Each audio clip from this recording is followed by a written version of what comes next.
I am fast. To give you a reference point, I'm somewhere between a snake and a mongoose. And a panther. Yeah, that's the Dwight that I learned to love, and we can agree that, for most people, including me, he represented the peak of comedy. I like it! But if you think more carefully, he wasn't the typical guy making 100 goofy faces per minute. Actually, it was quite the opposite. Unlike Michael, they didn't have to abruptly change Dwight's character after the first season.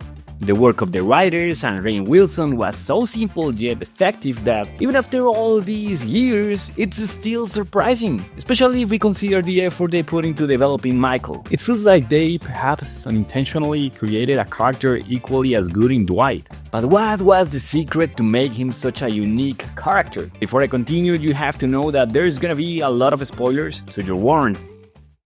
First of all, how did the beat enthusiasts come into existence? By this point, everyone will know that the American version of the series was based on the British creation of Ricky Gervais, so several characters had their counterparts in that series. Dwight was Gareth Keenan, the British DJ Qualls, with apparently the best hairstyle of 2024.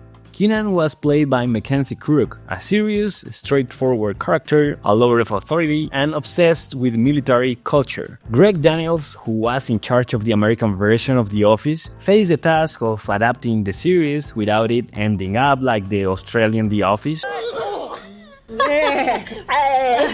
Don't get a hemorrhoid. Don't get a hemorrhoid. All right, that's 300K. Make it happen, yeah? Yes, sir. So with Dwight, he was determined to do something different but still retaining certain elements. Only the right actor for the role was missing. For this, an excellent casting would be fundamental. After presenting the project and requesting candidates for the roles, fun fact, the first to sign up for auditions was Rainn Wilson, which was immortalized on the paper list still framed in Rainn's living room.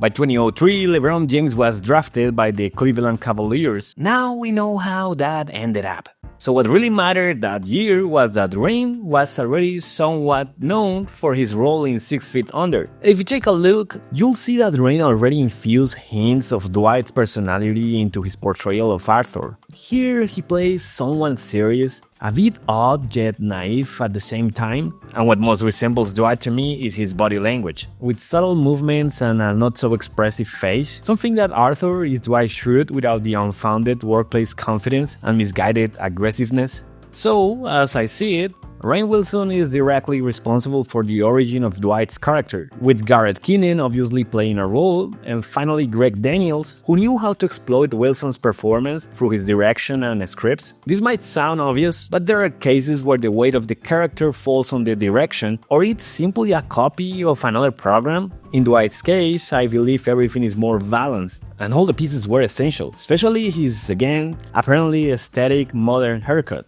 As shown in the framed list in Wilson's house, initially he also tried out for the role of Michael Scott, and useless spoiler alert, he did terribly, opting for the second option of Dwight. In fact, Wilson hardly auditioned at all, because at that time he was committed to Janeane Garofalo's show, but it was cancelled at the last minute, and Wilson finally got to audition. A few years ago, they released several auditions for the role of Dwight, and I don't think I'm wrong in saying that Wilson was the right choice. If you're in the field, you can clean a man's wound by taking a whiz on it. That is actually in first aid books written by the Red Cross. I'm not afraid of violence in the workplace either. No, I mean, not me. Some people here are. Some of the secretaries, not me. No, I'm trained in this from being a sheriff's deputy. Volunteer? Volunteer sheriff's deputy. I know that from the future and having seen the entire series, it's easy to say this, but even guided by Gareth's original character, I don't think any of those who auditioned managed to capture the serious and strange touch of the British, maybe a bit of Patton Oswalt, but I think I prefer him as the cancelable history professor from the 22 Jump Street. I can really say whatever I want. George Washington was a black lesbian. They can't fire me. I'm indestructible. I'm sleeping with 2 of my students. Her and her, actually am. Wilson says he watched the entire series before auditioning, and, in my opinion, he's the only one who managed to capture the original character and add his own touch. Is sterile. Okay? That's a fact. Did you know that? When you are in the field, you can clean a wound by whizzing on it. In the first season, while Michael struggled not to be a racist, they show Dwight as a competitive salesman who idolizes his boss. Something serious but not much more was shown in the few episodes. In the following seasons, unlike the racist Michael Scott, who was almost completely changed, Dwight remained the same but with more interactions with his colleagues. Here, his relationship with Jim and Pam would begin, although not on the best terms. Identity theft is not a joke, Jim. Millions of families suffer every year. His almost sociopath motivation to climb the corporate ladder and become the ultimate regional manager will also be evident, having to go through invented positions like assistant to the regional manager and the radically different and very superior assistant regional manager. Although his character was a significant part of the show, as the episodes progressed, Dwight became more complex, and we discovered that his areas of expertise are what every man or woman aspires to master: survival, beats, martial arts skills, and Battlestar Galactica. Angela is another character that shows a different side of Dwight, the side of his relationship with women, initially quite focused only on her, but later it will be shown how he possesses supreme risk skills. Wait, you're worried about your horses? That's cool. How many horses do you have? 9 3/4. All of this makes Dwight a character with more nuances, and although for me, the last seasons are not as good, they do manage to give development to this character. With Jim and Pam's engagement and Pam's subsequent pregnancy achieving her all-time low of hotness, his relationship with them starts to become something different. They become closer to the point of being good friends. While in the episodes The Injury of the second season, Dwight had been shown to be more affectionate, it was all ultimately due to a concussion. But what happens in the final seasons is truly genuine. Jim was even considered to be his best man at the end of the series. Yep, the same guy who sent faxes to Dwight from the future Dwight. This, for me, is one of those changes that the director managed to make satisfactorily. In another case, changing something about the personality of an already established character at the end doesn't turn out so well, and I think of the change in Sheldon Cooper in The Big Bang Theory towards the end of the series. I believe that on that occasion, they took a character they had presented with an unmovable personality, and then the writers erased everything they had done before and built another one. With Dwight, they gradually added more personality and subtly built relationships around him that, from my point of view, felt very natural, although not as natural as his collection of wigs. And speaking of personality, this is another point that makes Dwight unique. It's difficult to find a similar character. Gareth Keenan presents some of Dwight's initial characteristics, but he felt somewhat more real, while Dwight, we could say, is probably more caricature, but that's not necessarily a bad thing. I think it's bad when a line of unnecessary and exaggerated humor is crossed. Wilson recounts how Greg Daniels insisted that his character should be 90% funny and 10% heart. So I think that was the measure of being funny but not ridiculous. Just with simple instructions, they triggered a reaction that ended up creating Dwight and exceeding his expectations. This, I think, is also a great merit of Wilson's. To be honest, I can't imagine someone like Seth Rogen achieving this, especially when the role doesn't involve getting high every 5 minutes. The only one I think could have come close is Bill Hader. In his brief appearance in Brooklyn Nine-Nine, I could notice some of the intensity that Wilson brings to the character of Dwight. My motto is simple: efficiency, efficiency, efficiency. Could probably just say it once. Are you making fun of my stutter?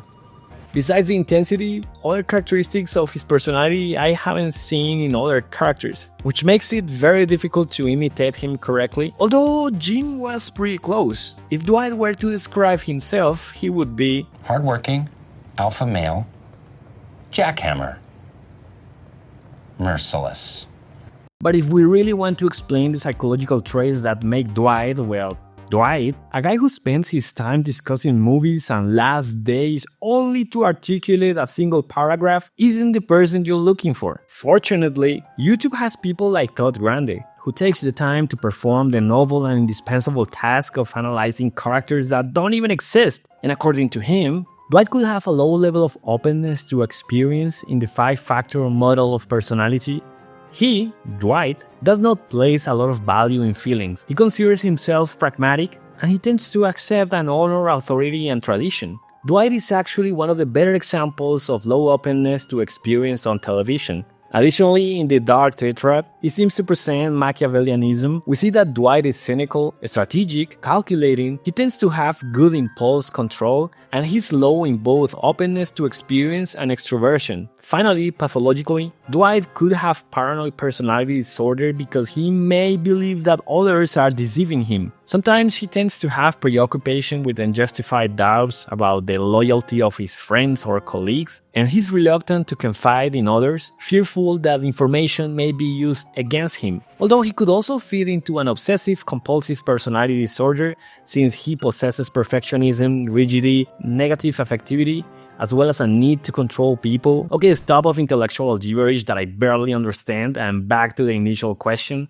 What makes Dwight a unique character, difficult to match by another series? Well, first, I believe that from the beginning of his creation, he had geniuses like Ricky Gervais, British DJ Qualls, Greg Daniels, and Rainn Wilson himself, who, almost effortlessly, unlike with Michael, crafted effective humor. All of them contributed to the creation of the peculiarities of Dwight's personality. That's right, because his personality is a factor that, as Dr. Todd taught us, is quite complex but, in the right measure, becomes hilarious for a great majority of people. For all of this, it's difficult to replicate this success in the hands of another actor or producers. Several minds brought him to life and left us with incredible moments and even better life quotes. Eyes are the groin of the head. And just as you have planted your seed in the ground, I am going to plant my seed in you. What is the most inspiring thing I ever said to you? Don't be an idiot. Changed my life.